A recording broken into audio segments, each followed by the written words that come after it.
Smartphones आज दुनिया में हर इंसान के पास है, चाहे जरूरत कहिए या पैशन। आज के टाइम में स्मार्टफोन ने अपनी डिमांड लोगों के बीच में इस कदर फैला ली है कि मार्केट में सैकड़ों स्मार्टफोन्स की कंपनियां आकर खड़ी हो गई हैं, जिसमें Xiaomi और Realme के अफोर्डेबल फोन मार्केट में छाए हुए हैं, तो आईफोन और सैमसंग ने फैशन की दुनिया में अपनी पकड़ मजबूत कर रखी है। लेकिन आज से कुछ 12 या 13 साल पहले मार्केट में फोन का मतलब था सिर्फ और सिर्फ नोकिया। याद आ गई ना कुछ बचपन की यादें, वो स्नेक वाला गेम और वो मैसेजिंग। उस समय किसी इंसान के पास अगर फोन है तो सिर्फ नोकिया का। उस समय पूरे मार्केट में नोकिया ने अपनी एक अलग ही पहचान बना ली थी। पर आज ऐसा क्या हुआ, नोकिया अब दिखाई ही नहीं देता। कैसे और क्यों गायब हो गया नोकिया? क्या नोकिया लॉस में चली गई है या फेल हो गई है या किसी ने नोकिया का मर्डर कर दिया है? कहाँ है नोकिया कंपनी? चलिए जानते हैं नोकिया के बनने, गिरने और फिर संभलने की कहानी। नोकिया कोई आज की कंपनी नहीं है। नोकिया का जन्म 158 साल पहले 1865 में फिनलैंड में हुआ था। नोकिया ने कई बिजनेस किए जिसमें रबर, केबल्स एक्सेट्रा थे।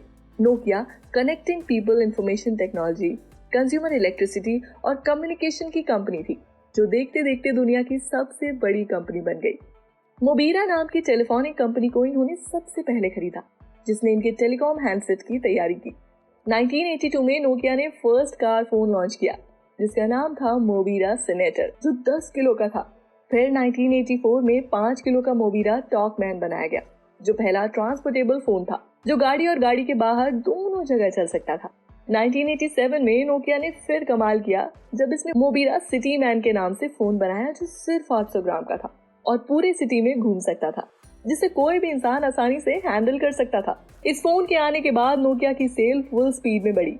फिर 1991 में फिनलैंड के प्राइम मिनिस्टर हैरी हॉलकेरी, जो पहले इंसान थे जिसने पहला जीएसएम कॉल किया था नोकिया के फोन से। अब धीरे धीरे नोकिया का विस्तार होने लगा। साल 1992 में नोकिया ने 1011 हैंडसेट बनाए, जो यूएस और यूरोप के मार्केट में फैल गए। इसके बाद 2100 सीरीज के मोबाइल फोन फीचर फोन ने 1994 में बहुत आइकॉनिक ग्रोथ दिया। कहाँ नोकिया सिर्फ 4 लाख फोन बेचने की फिराक में था, वहीं उस साल नोकिया ने 2 करोड़ फोन बेचे। यहाँ पर नोकिया ने मार्केट नीड और अडॉप्शन कर्व को समझा, जिसकी वजह से इसकी ग्रोथ हुई। 1992 में नोकिया का सोचना था कि 1999 तक नोकिया के 40 मिलियन हैंडसेट होंगे, वहीं उनका मार्केट साइज 250 मिलियन का हो गया। यानी जो सोचा भी नहीं था, नोकिया ने उसको सच कर दिखाया। नोकिया ने यूएसए और यूरोप से शुरुआत तो की, लेकिन धीरे धीरे वो सारी डेवलपिंग कंट्रीज जैसे रशिया, चाइना और इंडिया में फैल गई। अब धीरे धीरे 3G का जमाना आ गया था, तो नोकिया ने नोकिया 6650 को लॉन्च किया और फिर इसके बाद कलर फोन 7650 को लॉन्च किया। साथ ही साथ पहला वीडियो रिकॉर्डर नोकिया 3650 भी बनाया। 2003 में आया नोकिया का गेमिंग फीचर नोकिया 1100। हो सकता है आपने भी खरीदा हो और मैंने भी खरीदा था, जिसकी पॉपुलैरिटी पूरी दुनिया में बहुत ज्यादा थी। इसने 70% मार्केट को कवर कर लिया और इस फोन ने सारे रिकॉर्ड तोड़ दिए। फिर 2005 में नोकिया ने N सीरीज के तहत N71, N81 और N95 लॉन्च किया। इस साल नोकिया ने मार्केट पर 80% कब्जा कर लिया था। ये वो टाइम था जब मोबाइल फोन का मतलब सिर्फ और सिर्फ नोकिया था। नोकिया एकदम टॉप पर पहुंच चुकी थी, जिसकी वजह से इसका man power, manufacturing setup, plant, global presence devolve कर रहा था। लेकिन अब मार्केट में नोकिया के कॉम्पिटिटर्स भी बहुत आ गए थे, जैसे Lava, Intel, Vivo, Samsung, Oppo, Motorola और भी न जाने क्या क्या।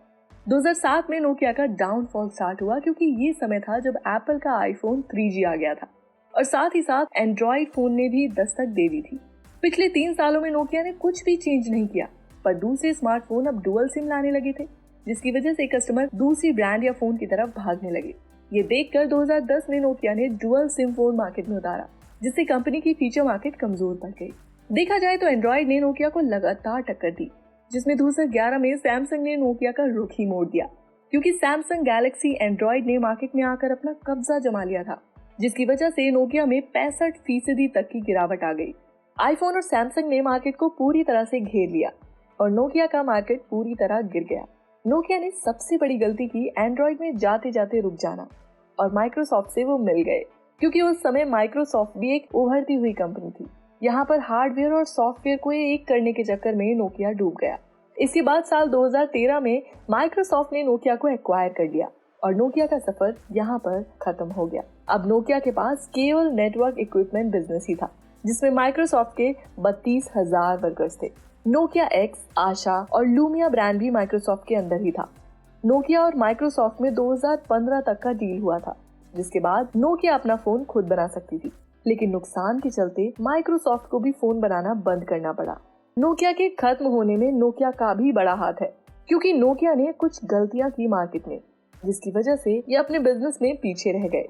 जैसे प्रोडक्ट्स में इनोवेशन की कमी, इंडस्ट्री के साथ रफ्तार न बना पाना, मार्केट पॉलिटिक्स को न समझ पाना, माइक्रोसॉफ्ट के साथ डील करना और लास्ट में ओवर कॉन्फिडेंस के साथ साथ जिद पकड़ना।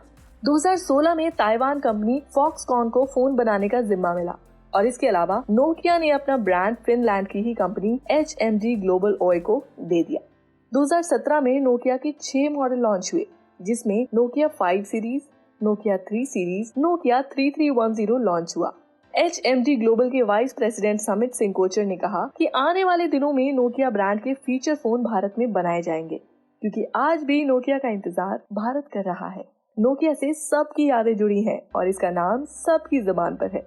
नोकिया भारत में आने वाली पहली फोन की कंपनी है, तो इस तरह इसका सफर खत्म तो नहीं होना चाहिए। अब उम्मीद है कि कंपनी फिर से खुद को संभालेगी और मार्केट में अपना रुतबा हासिल करेगी।